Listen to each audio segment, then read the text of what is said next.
This is a topic I really like. I've trained many times in the past how to launch a new representative, a new member, because I believe the first 48 hours, they are critical.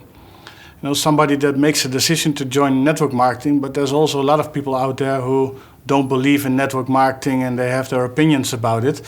And when these people go to those people, they might scare them. So they can be a little bit fragile. So I believe the first 48 hours are critical to exactly launch your new representative, to take them by the hand and step by step, don't tell them what to do, but show them what to do.